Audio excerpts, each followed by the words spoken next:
Bom, olá pessoal, sejam bem-vindos ao canal O Refúgio do Conhecimento.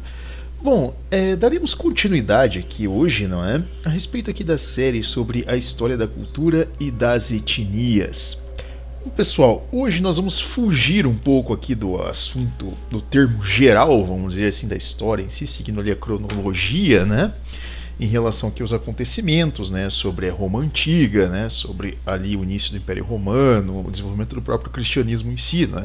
Com o nosso último episódio nós tínhamos falado, né, a respeito do Coliseu, né, a respeito ali da forma como o Império em si, assim como as oligarquias romanas ali, né, os patrícios tratavam ali os cristãos, né, da forma mais terrível possível, ali, os matando ali na arena, né, eram execuções terríveis, assim como as lutas de gladiadores, enfim, uma verdadeira arena de sangue, né? Que foi, aí, vamos dizer assim, testemunhado, né, pelos olhos aí de tantos romanos, né, no período lá, que narram, né, com exatidão toda a atrocidade ali que o Império causou ali contra estas pessoas, fossem eles escravos, fossem judeus, né, fossem cristãos ali, né? Assim como os indesejáveis ali de Roma, jogados ali na arena para serem um entretenimento da população ali, um entretenimento um pouco macabro, né? Mas que enfim era a diversão da população no povo, o famoso pão e circo, né? Que nós falamos a respeito. Bom, pessoal, hoje nós vamos sair um pouquinho a respeito dessa cronologia e vamos nos direcionar para uma outra cidade próxima ali a Roma, né?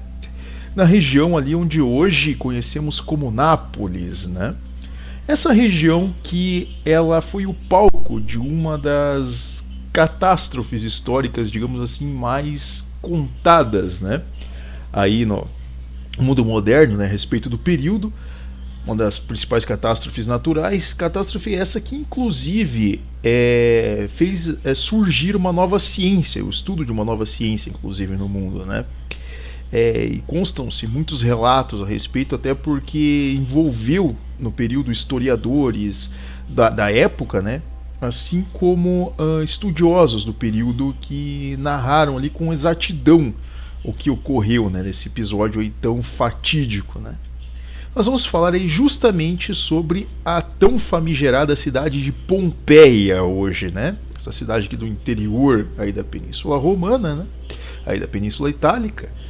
E que obviamente teve seu desenvolvimento, uma cidade que até tinha sua certa importância comercial no período, assim como também vamos falar ali sobre a questão de Herculano e, vamos dizer assim, o fator, o agente causador ali da sua destruição, né, que foi o Monte Vesúvio, né, o grande vulcão Vesúvio, né, essa catástrofe, digamos assim, essa hecatombe que vai proporcionar aí aos indivíduos que a testemunharam, né, os estudiosos, o surgimento do estudo da vulcanologia, né? Até porque, vamos dizer assim, essa catástrofe, digamos, ela foi impactante no período até em relação ao número de pessoas que ela ceifou, né, e a forma trágica como isso aconteceu. E hoje nós vamos falar aqui a respeito, né, desse episódio e como alguns dos sobreviventes, vamos dizer assim, são salvos, né, no período ali pela armada romana, né, pelas mãos aí do então imperador Tito Flávio, né. Nós vamos falar a respeito justamente desse episódio no dia de hoje. Então, pessoal, para quem gosta aí de conteúdos de alta cultura, né, conhecimento, história, deixe um like aqui no nosso canal, acompanhe as novidades, porque teremos aí novos vídeos, novos conteúdos aí posteriormente, né? Sempre estamos aqui postando material novo aí para o pessoal, né? Então, desde já, deixem o seu like, acompanhem o nosso canal e vamos iniciar aqui o nosso vídeo de hoje. Então, pessoal, antes de nos aprofundarmos, né, diretamente na história de Pompeia em si, nós temos que entender uma coisa, né, inicialmente. Em relação a vulcões, né, algo que iremos inclusive abordar aí no canal também posteriormente, a respeito aí de outros episódios envolvendo esse tipo de evento natural, né, que são erupções vulcânicas, nós temos que entender uma coisa. Desde os primórdios, vamos dizer assim, da própria civilização humana, enfim, né, ali de quando o ser humano ele aprende, vamos dizer assim, desde lá a sua época pré-histórica, quando ele aprende a cultivar a terra, vamos dizer assim, né, se tornar ali um ser monolítico, né, um ser que ele consegue, enfim, povoar uma região ali específica, enfim, se desenvolver a partir ali da questão ali, como nós já falamos, sobre a questão de crença, né, questão de princípios, né, de valores, enfim, de uma fé, um mito fundador. Nós temos que entender uma coisa: a partir do momento que o ser humano ele aprende, vamos dizer assim, a cultivar a terra, o que ocorre? Ele sempre irá buscar o terreno mais fértil para que, obviamente, ele tenha uma produção mais, vamos dizer assim, rápida, né? Que a terra ela trabalha a seu favor. E o que acontece? Terrenos, vamos dizer assim, de terra muito árida, muito infértil, estéril, a produção ela é muito mais difícil, né? Então você pode perceber, algumas regiões do mundo, como por exemplo, vai falar, por exemplo, lá da Mesopotâmia, é uma região cuja agricultura é terrivelmente difícil. Você consegue produzir grãos, né? Alguns tipos de grãos, como trigo, por exemplo, e cevada, que aguentam o calor em excesso e pouca umidade, né? Mas, por exemplo, hortaliças, alguns tipos ali de frutas, enfim, ali vamos dizer assim, alimentos mais úmidos, né? Como ali a parte de vegetais, enfim, como a gente fala, tubérculos e outros ali, eles precisam de umidade, né? Legumes, enfim, eles precisam de muita umidade. E terrenos áridos são mais difíceis para você fazer isso. Então, o ser humano ele sempre migrou para locais que tivessem tipos de solo mais aráveis e cujo retorno, digamos, ele vai ser mais rápido, né? Você vai plantar uma semente e em poucos meses você já vai ter uma colheita e assim sucessivamente. Aqui onde nós moramos, aqui no Brasil, né? Nós sempre falamos aqui a respeito da terra preta, que a gente fala que é uma terra que ela é mais, como a gente pode dizer assim, mais arável, né? A terra escura, né? Ela é arável e ela é, vamos dizer assim, mais cultivável, né? O solo que é favorito do agricultor para plantio, porque você sempre vai ter um retorno, né? Então o pessoal tenta trabalhar esse tipo de solo. Mas existem alguns tipos de solo no mundo que eles são ainda mais aráveis, cuja a qualidade é ainda melhor, porque eles são ricos em alguns tipos de minerais, dos quais são mais difíceis de você encontrar, por exemplo, em qualquer solo normal, como por exemplo calcário, sílica e outros que são essenciais no plantio. Se você colocar, a planta vai crescer num ritmo muito mais rápido. Tipo, uma colheita que você levaria meio ano, você vai levar 4 meses. Então você ganha um tempo muito grande, né? E esse tipo de solo que nós estamos falando aqui, rico em potássio, rico em sílica, enfim, calcário, você vai encontrar justamente onde as pessoas, vamos dizer assim, nos locais mais, vamos dizer assim, instáveis possíveis, que é justamente no sopé de vulcões, né, de montanhas vulcânicas. Desde o início da humanidade isso é constatável. Por quê? As pessoas, elas não, obviamente, no decorrer da história, elas não percebem isso, até porque o ser humano ele migrou muito. E o intervalo de erupções vulcânicas pode ocorrer em vulcões mais ativos, né, em poucas dezenas de anos, né, em poucas décadas, como, enfim, em séculos ou milênios, enfim, para um vulcão entrar em erupção. E a população ela se deixa perder, digamos, no tempo, não tem um relato específico que ligue a isso. Então a montanha ela se torna, de certa forma, uma espécie de seio cultivável, no qual ele protege a região, fornece os alimentos, enfim. Então é o tipo do local favorito para as pessoas utilizarem para plantio. Isso ocorria, por exemplo, entre os nativos, por exemplo, lá do Sudeste Asiático, por exemplo, de ilhas lá como Papua, Nova Guiné.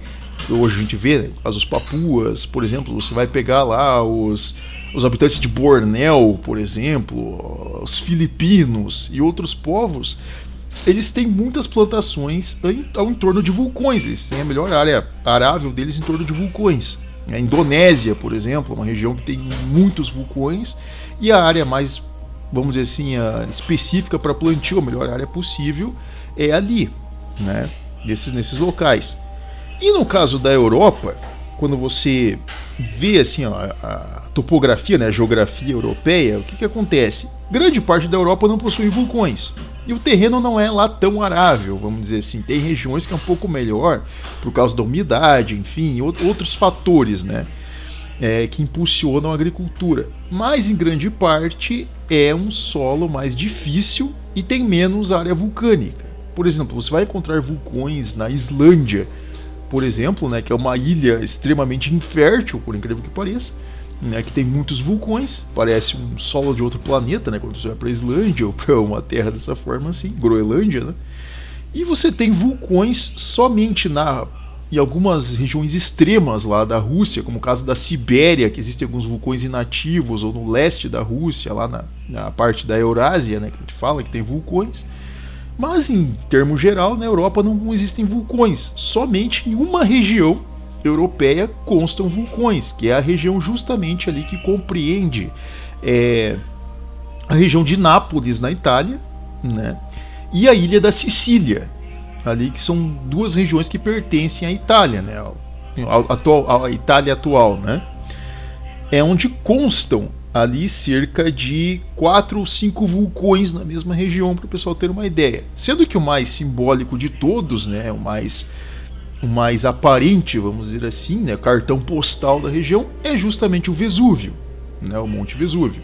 Você vai ter ali o Etna, né, que é um vulcão menor, que entra em erupção quase o tempo todo. Enfim, você tem o Campi Flegrei, né, que é talvez um dos vulcões mais perigosos da face da Terra, um dos maiores, mas só que ele está inativo há milhões de anos, o Campi Flegrei. E você tem o La Salvitara também, que é outro vulcão também que existe naquela região ali, o Stromboli, né, que são vulcões menores. Mas o grande atrativo da região é justamente o Monte Vesúvio, por ser um cartão postal. Mas no período lá, voltando, né, questão do período romano, o Vesúvio era basicamente ali o seio arável, vamos dizer assim, o local ali de plantio, né, de subsistência justamente dos vilarejos ao entorno, né. Isso desde lá, o período dos Sâmnios, dos povos antigos ali que viviam naquela região, né, que foram justamente os que fundaram, né, a cidade ali de Pompeia na época, né. Olha que fato interessante. Na época foram justamente os Oscos, né, parentes ali dos Sâmnios, né, uma das tribos ali da região, que fundou a cidade de Pompeia. Justamente utilizando a própria agricultura da região, essa subsistência, como uma espécie de retorno financeiro para eles, para que eles pudessem se manter. Uma vez em que a cidade ela fica, vamos dizer assim, o caminho, né, da região litorânea, né, para portos que existiam na região ali, que enfim, mercadores utilizavam no período, e precisavam de um local ali para conseguir alimentação, enfim, estadia, né? Então, os oscos ali eles se desenvolveram justamente dessa forma, né? Conseguindo através da agricultura ali meios para prover esse abastecimento aos mercadores e assim ganhar dinheiro dessa forma, né? Assim como pedágios, enfim, e outras coisas. E um detalhe também que é interessante, além da produção de hortaliças, enfim, ali a oliva, né, que é feito o azeite, enfim, entre outros frutos, outras plantas ali que eles conseguiam cultivar, estava também a uva, né? No caso, a fabricação do vinho no período que, enfim, era muito apreciado, né? Talvez a bebida nobre do período, né? A bebida mais importante do período, né? Tanto quanto a cerveja, que já existia há séculos, era o vinho, né? Inclusive existia um festival, né, que Roma comemorava, né, em relação ali ao deus Baco, né? Que era a divindade Baco, né, dos politeístas, que era o dito Festival da Vinália, né, que era um dos festivais mais importantes que acontecia no ano, que era, vamos dizer assim, equivalente, vamos dizer, parecido com o carnaval que nós temos, por exemplo, só que não tão, vamos dizer assim, vulgar, né, vamos colocar nessa frase assim como o pessoal usa hoje em dia, né, num termo pejorativo, né. Mas no período, o Festival da Vinália ele era, se não, um dos principais festivais que ocorriam, né? Onde rolava muito entretenimento, muita diversão, venda de alimentos e ao mesmo tempo a cidade ali, a região, lucrava muito, né, as cidades que promoviam esse festival, né, em homenagem a essa divindade. E no caso de Pompeia não era diferente, né, o Festival da Vinália em Pompeia era um dos maiores que ocorriam, digamos, na Península Itálica. Isso também fez com que aquela região ali se desenvolvesse bastante, né. Há de se notar em relação justamente à questão da própria, vamos dizer assim, do próprio desenvolvimento, né, da influência deles, tanto que futuramente eles vão ter contato com os latinos, com os etruscos, depois com a criação da própria República Romana em si, eles vão se tornar ali clientes da República, depois se tornarão uma cidade anexada pela República Romana, né? E com todo esse desenvolvimento, esse contato com esses povos ali, né, desde o período ali de Sula, né, quando Sula vai lá e, digamos, anexa, né, ali a região de Pompeia, né, para a República Romana, ocorre que começam a se desenvolver várias construções ali na região, né, a República ela investe muito, no caso na região de Pompeia. Então você vai ter ali a criação, vamos dizer assim, de aquedutos, por exemplo, né, que são necessários ali para o abastecimento da cidade. Antes eles tinham que captar de rios, por exemplo, a água, eles vão desenvolver, a República Romana vai desenvolver aquedutos na região. Você vai ter banhos públicos, por exemplo, para a higiene das pessoas. Você vai ter desenvolvimento de mercados, armazéns no período, né, para venda de pães, por exemplo, das próprias hortaliças, enfim, né, derivados ali dos cereais, por exemplo. Você vai ter armazéns de estocagem de vinho, por exemplo. Você vai ter na região fórum, você vai ter desenvolvimento de um pequeno fórum ali na região. Um anfiteatro, que digamos Roma vai investir pesado ali num anfiteatro na região para servir tanto para apresentações teatrais, reuniões ali de representantes regionais, assim como também entretenimento barato ali, né, como luta de gladiadores, enfim, entre outros tipos de eventos, né, corridas de bigas, enfim, ocorriam nesse anfiteatro ali de Pompeia, no caso, né.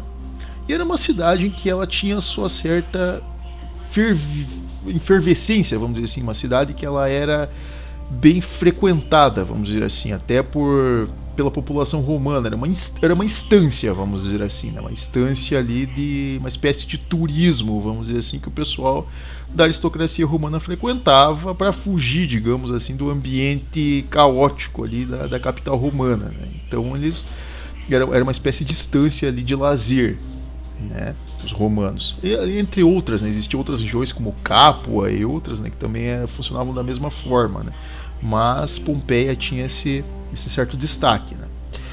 E o que ocorre? Essa cidade, ela, vamos dizer assim, com o tempo, o que ocorre? Pompeia, além de ser uma cidade muito vibrante, né, em relação a esses festivais, ao mesmo tempo ela contava ali com certos problemas. Porque o que ocorria, vamos dizer assim, ao mesmo tempo em que o Monte Vesúvio, né, ele era vamos dizer assim, um seio de alimentação para eles, né, era um lugar importante. Ao mesmo tempo eles careciam de alguns problemas em relação, por exemplo, a escoamento, no caso das mercadorias. Novamente, eles precisavam dos mercadores, enfim, das pessoas ali que transitavam pela região e compravam as mercadorias e levavam para o porto. O porto ele ficava a uma certa distância da cidade, né? Inclusive não era tão próximo como, por exemplo, Capua, por exemplo, que fica próximo ao mar, ou Roma, por exemplo, que você tem uma saída mais próxima, enfim, né, e outras regiões ali que estão, por exemplo, a região da Campânia e outras regiões que estão à beira do mar, basicamente, e tem um acesso, vamos dizer assim, mais fácil ali a questão mercantil, né. Eles dependiam, vamos dizer assim, do porto, que estava um pouco mais distante da cidade, né? Eles estavam numa região mais montanhosa, então para isso já era uma desvantagem, vamos dizer assim. Ao mesmo tempo que eles tinham a vantagem da agricultura, tinham a desvantagem do escoamento, e ao mesmo tempo, vamos dizer assim, eles estavam ali, obviamente, à mercê de qualquer ação sísmica que ocorria. E detalhe, o próprio vulcão Vesúvio, em termos geológicos, ele entrou em erupção mais, vamos dizer assim, frequentemente do que, por exemplo, o Campo Flegrei, né?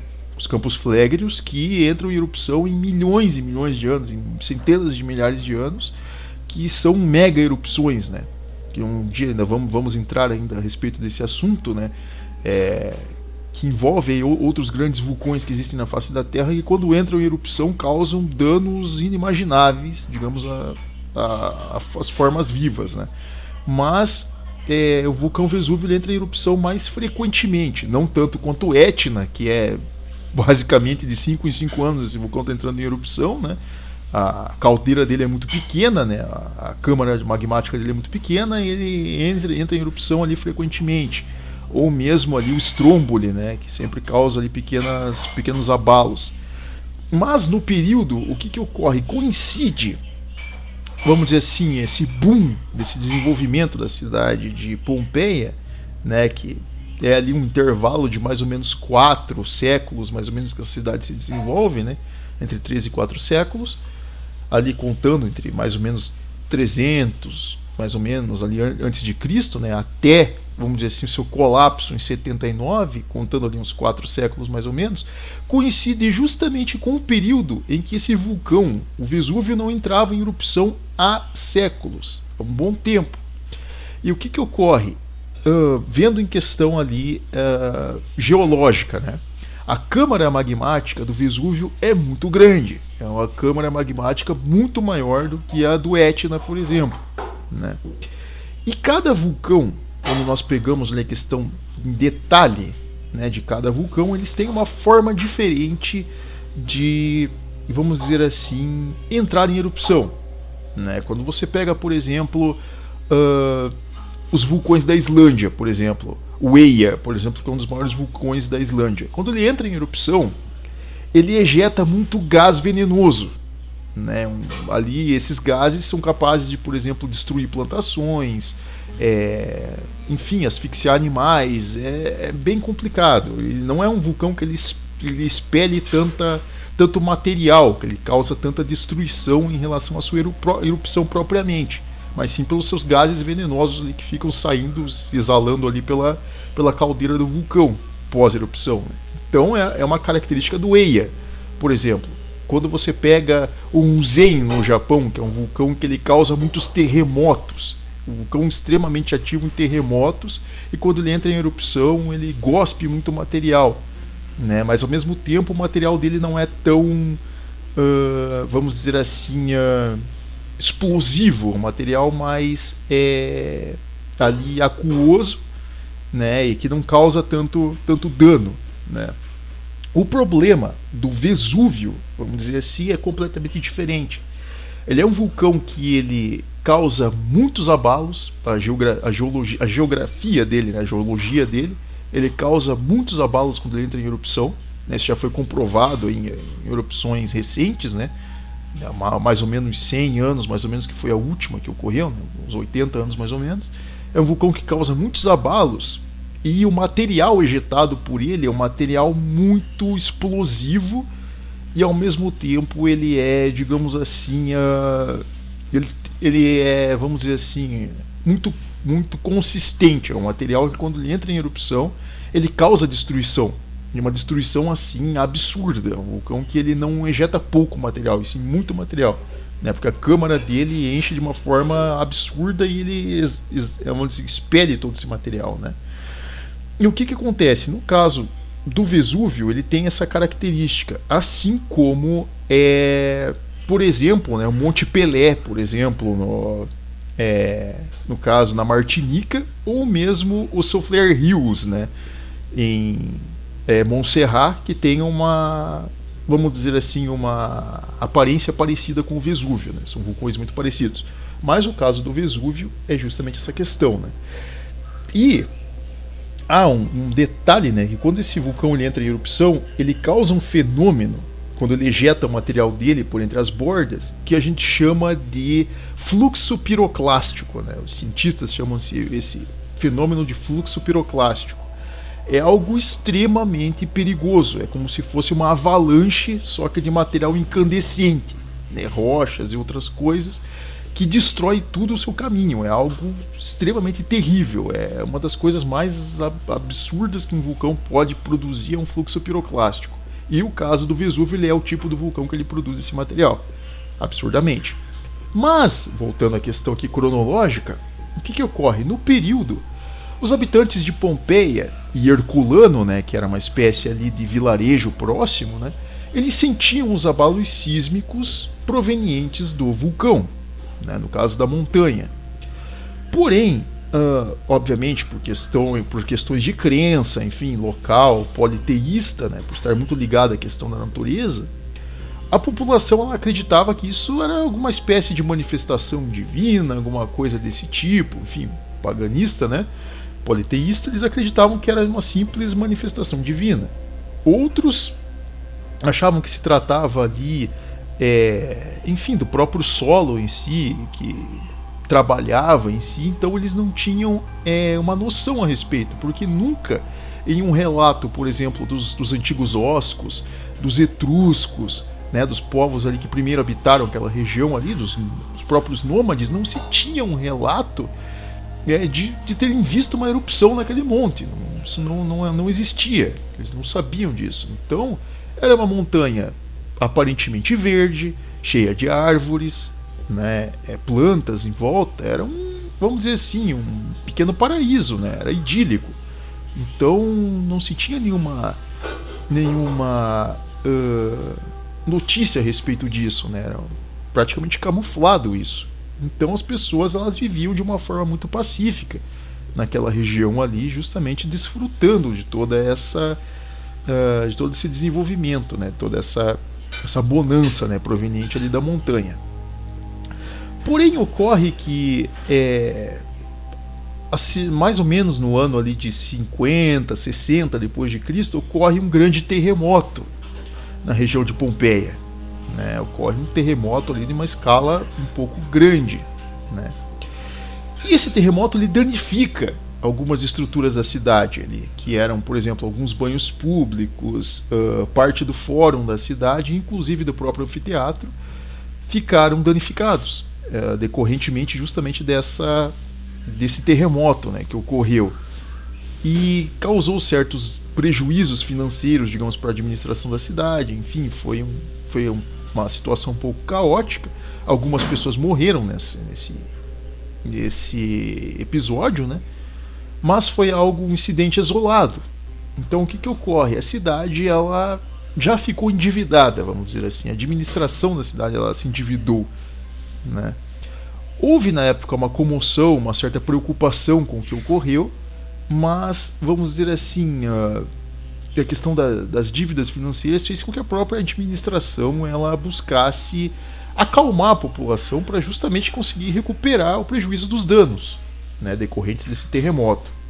Então procuraram fazer mais festivais, mais atrações nessa instância para justamente atrair ali a aristocracia romana para que investissem ali naquela região, né?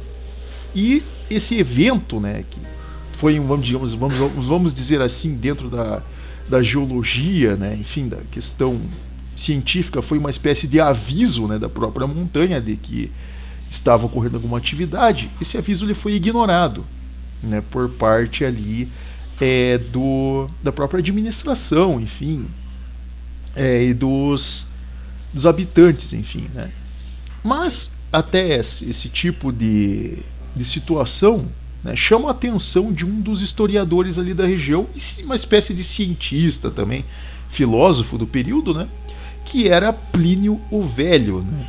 E esse estudioso, vamos dizer assim, ele acompanha ali o caso de Pompeia ali de perto. Era uma cidade que o chamava muito a atenção, né? Ele era um dos responsáveis, inclusive, né, não somente sendo historiador, era um dos responsáveis por um destacamento da marinha romana, né, ali da armada naval romana, e ele frequentemente, digamos assim, acessava os portos ali da região de Nápoles, onde hoje é Nápoles, né, e enfim, ficava um pouco distante da cidade de Pompeia, mas era uma região que o fascinava, enfim, estava sob um certo acompanhamento dele, né. E esse fenômeno isolado sempre ali Plínio, tanto ele quanto o filho dele, né, Plínio o jovem, sempre, será filho ou sobrinho, né, sempre acompanhavam esses eventos, né, e os catalogavam, né, que os historiadores faziam no período, relatavam ali em escritos o que ocorria, né, e esse terremoto ele foi relatado, né, mas foi passado aí de forma despercebida, né.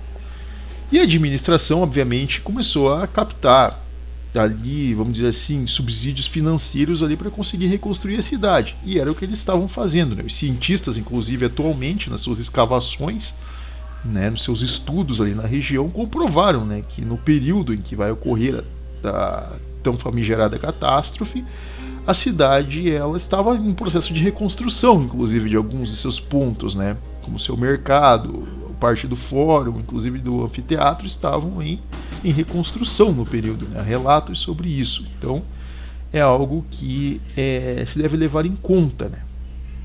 E esse fato ele passou batido por quase 10 anos, né? Até que ali no ano de 79 vai ocorrer justamente aí o grande evento, né? Que irá selar o destino, né? dessa tão famigerada cidade. Ocorre, né, que ali no ano de 79 depois de Cristo, né, por volta ali dos fins, digamos ali do verão romano, né, ali na verão europeu, ali em torno ali do final do mês de agosto, né, provavelmente ali entre o dia 20 e 24 de agosto, ocorria que coincidia, né, justamente com algumas das festividades justamente da Vinália, né, que estavam ocorrendo em Roma naquele período, em relação ao verão. E a cidade de Pompeia, obviamente, estava, vamos dizer assim, colhendo ainda os frutos, né, dessas festividades, enfim, e até em certa efervescência na região, né. Inclusive o próprio Plínio, né, estava presente, né, na região, né, com sua armada, enfim, nesse período, e a administração ali de Pompeia estava enfim, aquele processo de reconstrução da cidade, né. Ocorre que nesse dia, né, nesse famigerado dia de 24 de agosto, acontece a seguinte situação, né, que irá mudar, vamos dizer assim, o rumo ali que irá selar, digamos, o destino da cidade de Pompeia. Acontece que já há alguns meses ocorriam tremores, vamos dizer assim, de pequena intensidade na região, que não eram tão, vamos dizer assim, perceptíveis, né, ou significativos para a região, mas que eram, de certa forma, avisos da própria montanha, né, avisos naturais ali da própria montanha de que alguma coisa ocorreria, né. Porém, ali os habitantes da região, ali, como estavam, digamos, ocupados com suas tarefas em relação a festividades e outros assuntos, quase não se levaram em conta, digamos, a respeito do que estava ocorrendo, né. Alguns indivíduos, digamos, que tinham mais condições financeiras, vamos dizer assim, pessoas dos patrícios, ali, a oligarquia, né, que vivia na região, ao sentir essas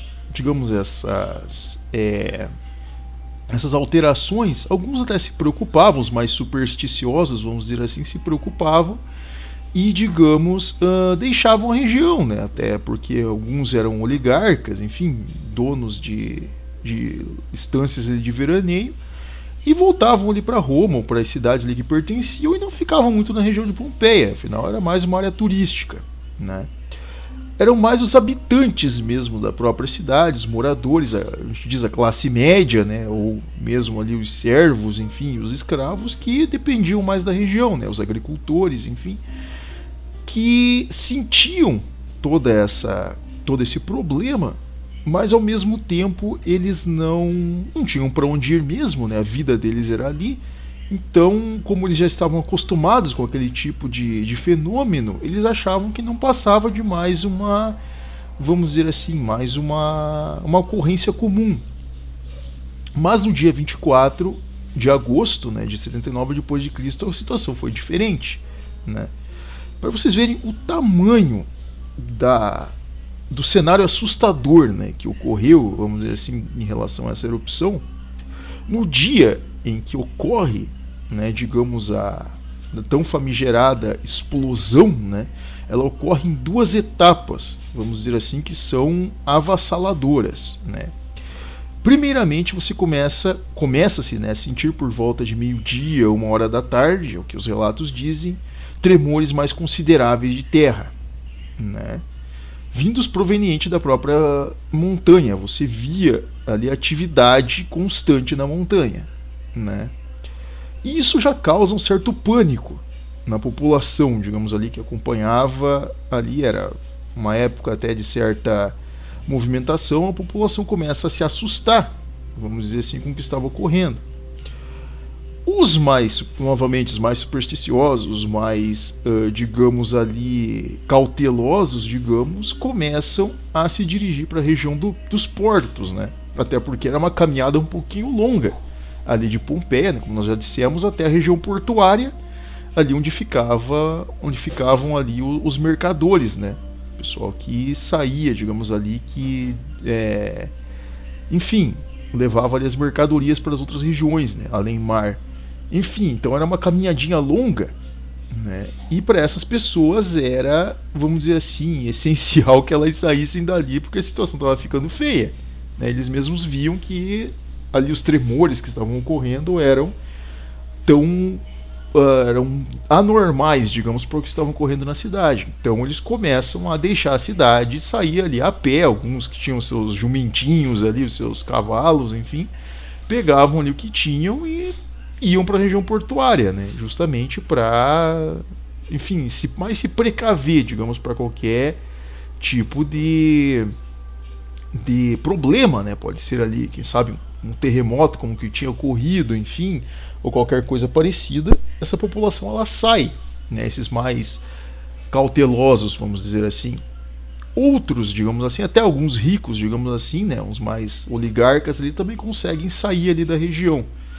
Outros, vamos dizer assim, achando, né, que aquela situação ela se estabilizaria, incluindo a própria administração ali, os próprios administradores da cidade, permaneceram na região. Ficaram, obviamente, eram suas casas, eles ficaram, isso é algo comum. E não era, né? Já estava acontecendo ali um tremor absurdo, já em relação a meio-dia, 1 hora da tarde. E eles continuaram ali com suas atividades. Porém, em torno das 18, 19 horas, né, o finalzinho daquela tarde de verão, que a gente chama aquela parte de penumbra, né, aquele finalzinho da tarde, foi quando o fenômeno realmente começou a acontecer, né? A montanha, obviamente, os vulcões, quando eles estão há muito tempo adormecidos, principalmente esses vulcões muito explosivos, eles acumulam muito material nas suas caldeiras, né? No interior das suas caldeiras. E como faziam séculos, digamos, que o Vesúvio não entrava em erupção, existia já muito material tapando essa caldeira. Isso quer dizer rochas, detritos, raízes de plantas e outras coisas. Já estava, aquilo ali era basicamente uma rolha, se a gente imaginasse numa visão prática, né? É como se fosse uma rolha prendendo um refrigerante extremamente ali gaseificado, né? Imagine, você tem aquela pressão gigantesca dentro da montanha ocorrendo ali, aquela lava toda dentro da câmara de magma, aquele magma todo ali se comprimindo como se fosse um refrigerante sendo chacoalhado, né? Ali de forma de extrema pressão. E ocorre que nesse período ali entre 6 e 7 horas da noite do dia 24 de agosto de 79, ocorre que a montanha não suporta, vamos dizer assim, o domo da montanha ali, ó, o topo, digamos, da caldeira não suporta e rompe. E ocorre uma explosão gigantesca, vamos dizer assim, uma explosão, vamos dizer assim, muito estrondosa, né? Uma explosão extremamente barulhenta, né? Que consegue ser ouvido de longe, digamos assim, de outras cidades, outras regiões ali, como Herculano, por exemplo, né? Até a região portuária onde estava a armada romana, a armada naval, eles conseguem ouvir, digamos, a explosão, né? Tanto que o próprio historiador ali, o próprio Plínio, né, que estava na região, assim como seu sobrinho, ouvem, né, essa explosão, né? E justamente, vamos dizer assim, avisando o seu sobrinho, né, Plínio ele move, digamos, a parte dele da armada, digamos, para a região portuária para justamente prestar algum tipo de auxílio ou ajuda, né?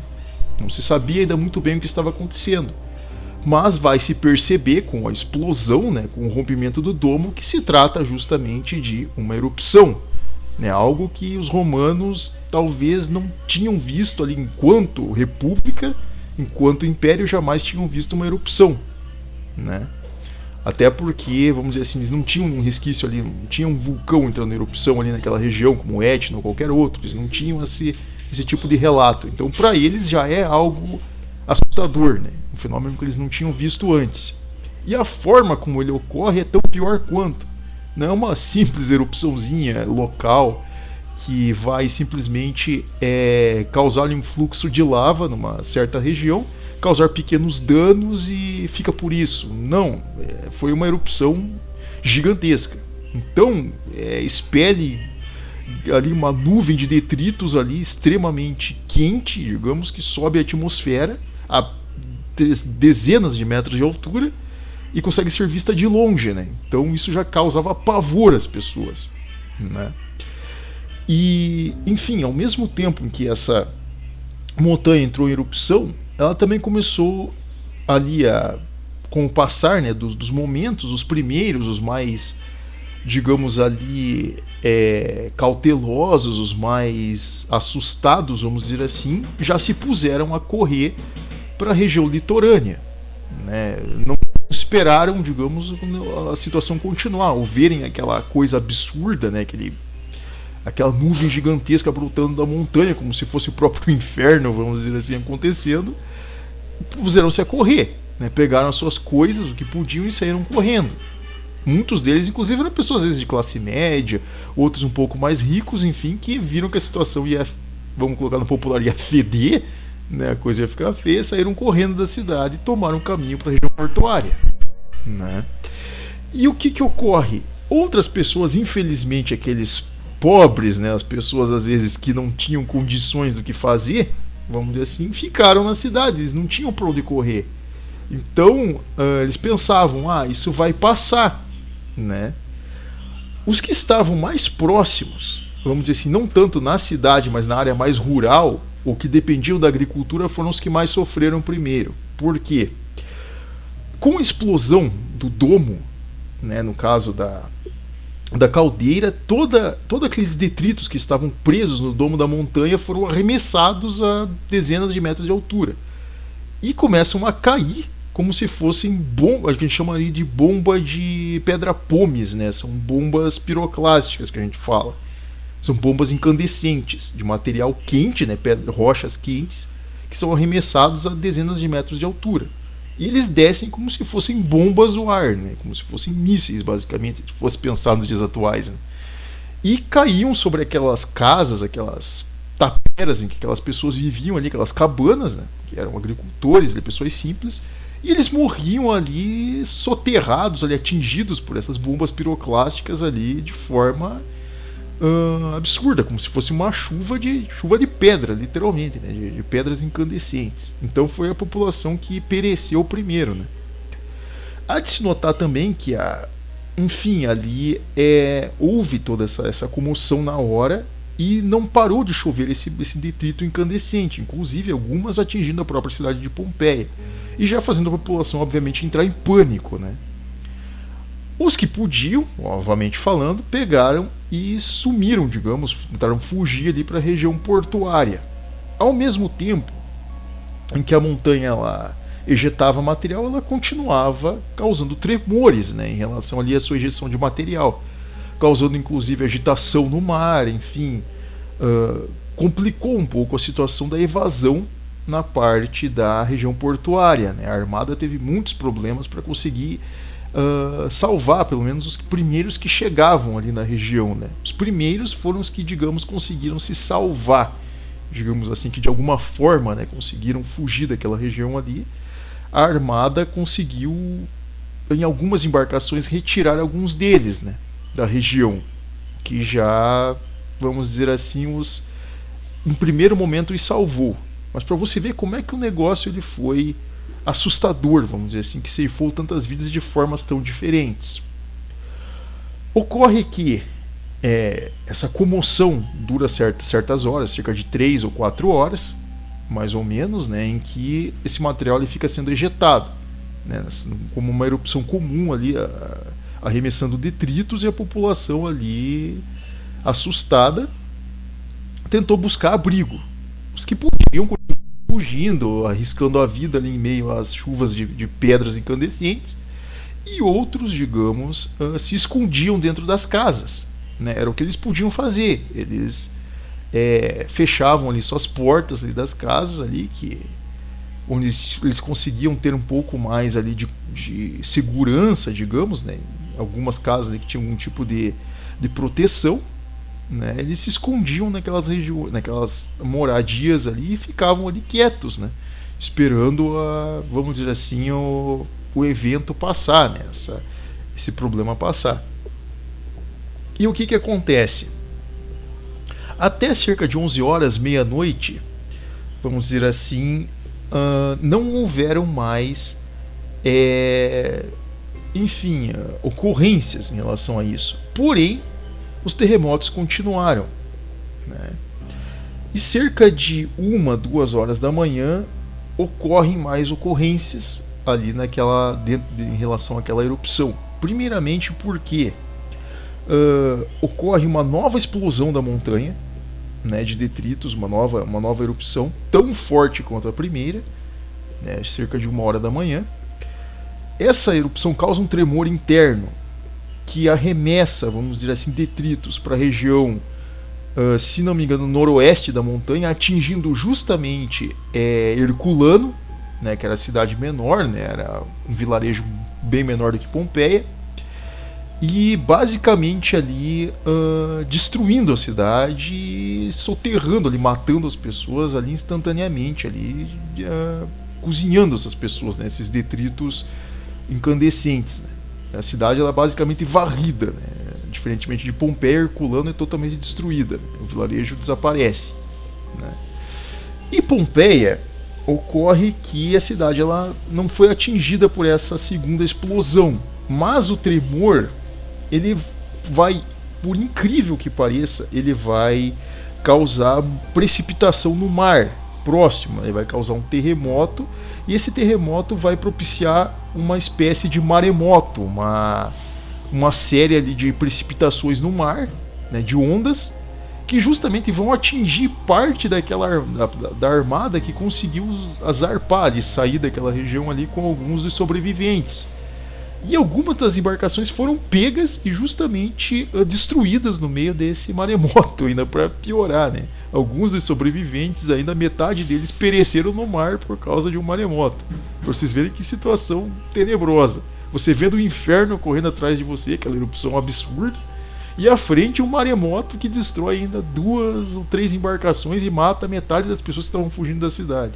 Então quem sobreviveu realmente foi um milagre, foi vamos dizer assim, uma dádiva o sujeito ter sobrevivido a uma situação daquelas, quem conseguiu, né? Dentre eles estava ali, obviamente, os remanescentes da armada e o sobrinho ali de Plínio o Velho, né? Que era Plínio o Jovem, que estava também estava fora, né, digamos assim, do raio de destruição, vamos dizer assim, e estava também acompanhando os eventos, né, ajudando ali no salvamento de alguns que haviam conseguido ali sobreviver, né, ao evento, né. E também, vamos dizer assim, né, mandam também mensageiros, enfim, envia, né, no caso mensageiros para a região de Roma, né, justamente para que avisassem, né, a administração romana, lá o Império, do que estava ocorrendo lá em Pompeia, né, para que eles pudessem mandar reforços, enfim, com mantimentos, todo tipo de ajuda possível, né, para conseguir ajudar aquela população ali, conseguir dar algum auxílio, digamos, que sobrevivessem àquele evento tão assustador, né. Porém, o que ocorre? A armada, vamos dizer assim, que fica, digamos, com o historiador Plínio o Velho, estava esperando para tentar, digamos, salvar o que sobrou, digamos assim, da população, né? Os outros que estavam vindo ainda, né? Muitos ainda aproveitavam aquela situação daquela calmaria pós, digamos, a erupção, uma vez em que a explosão ela tinha ocorrido para a face noroeste e não para a face sudoeste, vamos dizer assim, né? Aproveitando aquela calmaria, eles fugiram, digamos assim, aproveitaram para deixar a cidade. Os mais, vamos dizer assim, precavidos, os mais, os que escolheram, digamos, esse caminho, né? Que abandonaram o local, ainda muitos de classe média baixa, pessoas ali, digamos, menos, não tão abastadas, vamos dizer assim, mas que tentam fugir, né, dessa situação, né. Outros, como não tinham outra saída, por medo, enfim, por idade, os que tinham mais problemas, digamos, permaneceram na cidade, né, por medo, enfim, permaneceram na cidade. Infelizmente, né, o destino dessas pessoas estava selado, né, no que iria acontecer seria assustador, no mínimo, né, para se dizer, do que ocorreu em relação a essas pessoas. Como nós dissemos, era uma jornada, se caminhar, digamos, de Pompeia até a região portuária, levava algumas horas caminhando, pelo menos 2 horas mais ou menos caminhando, e para as pessoas era uma caminhada estafante, então elas tinham que fazer esse percurso de qualquer jeito para chegar até lá, por questão de sobrevivência mesmo, né?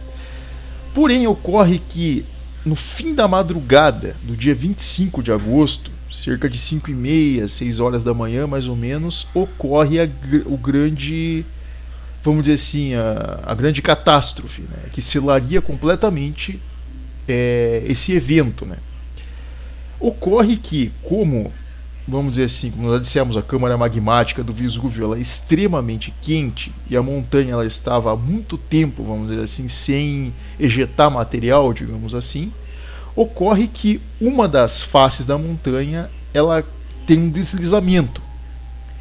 E o deslizamento ele é misturado, digamos assim, ao magma que estava sendo ejetado da montanha, né? Aquele material incandescente, enfim, magmático, e aquilo se mistura, né? Causando esse evento, né? Nós já relatamos aqui no início do vídeo, chamado fluxo piroclástico. E essa avalanche assustadora, diferentemente de uma avalanche de gelo, o rompimento, por exemplo, de uma barragem, ou mesmo ali uma cachoeira, né, quando chove demais e, enfim, você tem ali o escoamento da água, por exemplo, o fluxo piroclástico ele corre a uma velocidade extremamente maior, muito rápido, a cerca de 100 km por hora, enfim, é muito acelerado. E ao mesmo tempo, essa avalanche, ela contém o que? Detritos, né, rocha, enfim, poeira, um material ali que é pego pelo caminho, como árvores, enfim, pedras, o que tiver pelo caminho, digamos, esse fluxo ele vai pegando, né? E ao mesmo tempo, ele contém magma, logicamente, da montanha que está sendo ali ejetado. Então esse material se mistura, criando uma espécie de, vamos dizer assim, fumaça, que ela viaja a uma velocidade absurda. E ao mesmo tempo essa nuvem, ela tem uma temperatura altíssima, que supera as centenas e centenas de graus centígrados. É muito quente, né, porque vem diretamente da montanha. E o que acontece? Ele não diminui, essa temperatura não diminui, o material ele só esquenta. É algo absurdo e ele desce a uma velocidade absurda da montanha. E isso ocorre justamente cerca de 6 horas da manhã. E justamente o fluxo piroclástico ele desce pela região sudeste, basicamente mirando a própria cidade em si, né? Afinal era o ponto mais em declive, o ponto que levaria mais próximo ao leito do mar, né? Enfim, ao nível menor, é onde a própria física vai levar aquele produto, aquele material que está no alto, né? Isso é comum, que vamos dizer assim, o que é mais pesado na parte de cima, que está em queda, vá para o lugar mais baixo. Então isso é física, né? Então, basicamente, esse material é ejetado a uma velocidade altíssima e alcança a cidade de Pompeia em torno de 6, 6h30 da manhã. E aí que o problema ocorre, o que acontece? As pessoas que ficaram, digamos assim, se fecharam dentro de suas casas, tentaram se proteger, o fluxo piroclástico, ele literalmente entrou por toda a cidade, né? Passou destruindo tudo.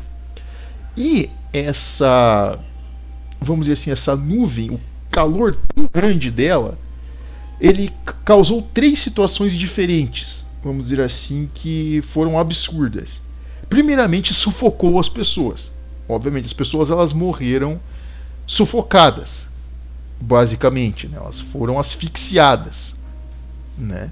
Segundo, elas foram basicamente, enfim, elas foram sufocadas, elas foram soterradas, né? Elas foram sufocadas, foram soterradas, e a pior da situação, elas foram literalmente incineradas, porque o calor era extremamente alto, então elas foram literalmente torradas vivas, basicamente, né?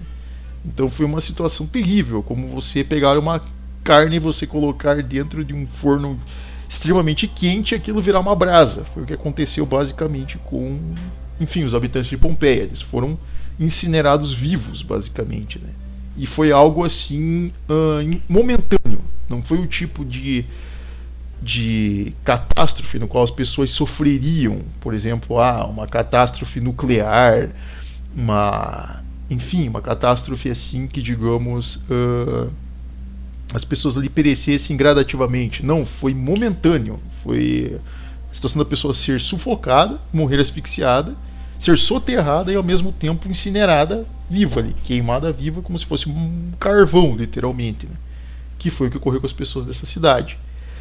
E aquelas pessoas que tentavam fugir, digamos assim, que já estavam a 1h30 de caminhada, quase alcançando a região portuária, que estavam vendo basicamente ali a sua salvação, assim como o próprio lá historiador, né, o estudioso que comandava a armada, estava esperando para socorrê-los. O fluxo piroclástico viajou a uma distância tão grande que ele atinge justamente a costa, a região justamente litorânea.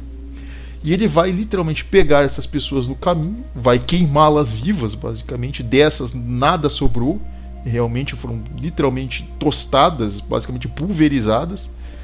E a armada ela foi literalmente tostada também. Os navios no litoral também foram basicamente, enfim, assados ali, né, juntamente com a tripulação. E o próprio historiador, no caso, Plínio o Velho, que estava ali também presenciando toda aquela situação, né, um dos grandes ícones ali do período, um dos indivíduos de grande relevância ali no período, né, dentre os estudiosos, foi morto também nesse evento, né. Então, dos que presenciaram, né, Plínio o Jovem, né, que era sobrinho ali do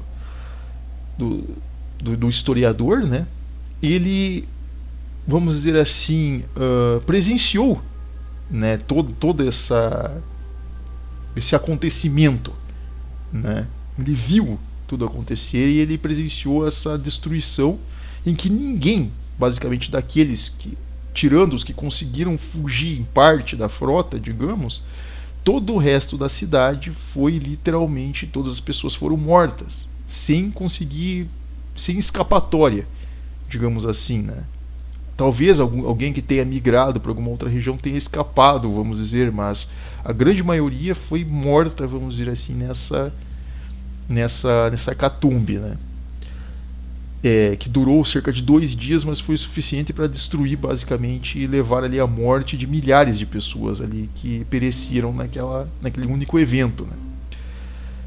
E, obviamente, após alguns dias, né, a própria legião, né, ela foi destacada para prestar auxílio à região, a quem sobreviveu, enfim, e a fazer o levantamento dos danos, né? Porém, obviamente, em alguns vilarejos mais afastados, alguns agricultores que sobreviveram, algumas pessoas que conseguiram sobreviver, foi-lhes prestado auxílio, enfim, mas quando chegaram à região de Pompeia não havia mais o que ser feito, vamos dizer assim. Ali o próprio Plínio Jovem, juntamente com a legião, se dirigiu até a região para fazer o mapeamento, né, dos estragos, enfim, lamentou ali pela morte do tio dele, houve uma comoção, fez o levantamento ali dos estragos, mas não tinha o que ser feito, que ser salvo, digamos assim, porque a cidade ela foi literalmente, digamos, soterrada, né, por basicamente ali metros e metros de cinza vulcânica e terra, basicamente, que desceu montanha abaixo. Então era um cenário apocalíptico, né? A cidade ela desapareceu, né, debaixo da terra. Você tinha alguns escombros e o resto era pó, basicamente, né? Era terra soterrada. Então eles não tinham o que fazer, basicamente. Virou uma espécie de grande túmulo, vamos dizer, um túmulo gigante ali debaixo da terra, basicamente, né? E basicamente por cerca de quase 2 milênios, basicamente essa cidade ela ficou soterrada debaixo da terra, até lá em torno de 1860 ou 70 mais ou menos, durante algumas construções ali na região de Nápoles, que os construtores da época descobriram ali esses escombros, começaram a cavar ali a região para fazer algumas fundações, né, de construções, e começaram a descobrir esses escombros, né, que existiam casas antigas, enfim, de design romano da época, enfim, e as autoridades começaram a escavar. Até vamos falar sobre isso posteriormente, mas enfim, começaram a escavar a região e descobriram uma cidade inteira, basicamente debaixo daquela região que já no período tinha grama por cima, enfim, vegetação. E cavando eles começaram a descobrir uma cidade inteira naquela região. Mas o mais assustador ou macabro, digamos assim, que esses cientistas aí do século XIX descobriram, o que foi mais macabro não foi isso. Foi, digamos, os invólucros que eles descobriram entre essas construções, que era literalmente em formato de terra, basicamente ali de terra e cinza vulcânica compactada. Eles viam literalmente o formato das pessoas, o que é mais assustador. Você via o formato dos indivíduos nos seus últimos momentos de vida. Você conseguia ver a silhueta deles, digamos, ali na terra, né? Na terra socada com a cinza vulcânica. E, digamos assim, os cientistas, a fim de preservarem esse invólucro, digamos, eles criaram uma espécie de componente de argila, digamos, colocaram esses invólucros em moldes e os encheram com argila, né? E dava para se ver nitidamente, vamos dizer assim, o formato e a silhueta das pessoas, coisa que existe até hoje, inclusive, né? Pessoas que tiverem a oportunidade de visitarem, né, a região de Pompeia, lá de Nápoles, né, e forem até o Museu de Pompeia, até a própria famigerada cidade, né, os escombros lá, a parte histórica, né, fazer um tour pela região, existem lá os invólucros, né, dessas pessoas. E é algo extremamente comovente, porque você vê pessoas ali, crianças, silhuetas de crianças, de idosos, pessoas assim, algumas até em posições serenas, como se estivessem dormindo, enfim, mas outras que estavam acordadas. Você vê a face do indivíduo assim, em situação de desespero, assim, a pessoa que está ali passando por uma dor terrível, uma coisa assim absurda. Então você vê essas silhuetas, né, que foram preservadas. Então é um retrato, né, do que acontece, digamos aí, em relação ao despreparo, às vezes, né, frente a uma catástrofe. Uma vez em que as pessoas, elas obviamente estão preparadas para muitos dos eventos que acontecem, como, enfim, nós vemos aí tempestades, enchentes, né, enfim, ventanias, furacões e outras coisas, né, que as pessoas se preparam, né, para alguns tipos de eventos, como inundações e outras coisas. Mas a questão dos vulcões, ela é extremamente complicada, porque ao mesmo tempo em que um vulcão ele pode passar séculos, milênios, sem ele, vamos dizer assim, ter uma atividade sequer, enfim, ser um leito ali de prosperidade e basicamente ali o responsável pela subsistência daquela região ali na parte natural, ao mesmo tempo ele pode destruir tudo e ceifar a vida das pessoas em pouco tempo, em horas, ou dias, digamos, ele consegue varrer tudo aquilo e destruir tudo, basicamente. Então, é um lembrete, né, da força da própria natureza em si naquela região e que, digamos, comove, né, todo o império no período. Inclusive há uma grande comoção, enfim, uma grande homenagem ali por parte de Tito Flávio, inclusive a eles, enfim, né, o imperador que, óbvio, ele era extremamente terrível contra os cristãos, contra os judeus, enfim, fez toda aquela barbárie, né, em relação ao Coliseu, mas ao mesmo tempo ele foi, de certa forma, prestativo com os sobreviventes dessa catástrofe, né? Isso há de ser até destacado, né? Bom, pessoal, mas esse foi somente vamos dizer assim, uma pequena narrativa, né? Um pequeno relato que é a respeito, né, do que ocorre nesse período, esse episódio então, vamos dizer assim, peculiar, né? Tão polêmico que ocorre no período, né? Mas que ao mesmo tempo, vamos dizer assim, ficou, digamos, na memória das pessoas, né? Mesmo que tenha-se com o tempo aí meio que esquecido, né, a respeito, né? Mas fez parte aí da própria história do Império Romano em si, né? Bom, pessoal, espero que tenham gostado aqui a respeito, né, desse episódio. Traremos aí em outros assuntos aí posteriormente a respeito do próprio Império Romano, a respeito aí do desenvolvimento, né, do Império em si, como em outros fatos aí que começam a ocorrer, né, no início da era cristã e que serão determinantes aí, inclusive aí para o futuro do próprio Ocidente em si, né, e do Oriente, enfim. Então espero aí que o pessoal tenha gostado do nosso conteúdo. Deixem o like aqui no nosso canal, pessoal. E tendo aí qualquer sugestão, estamos também à disposição aí nos comentários, pessoal.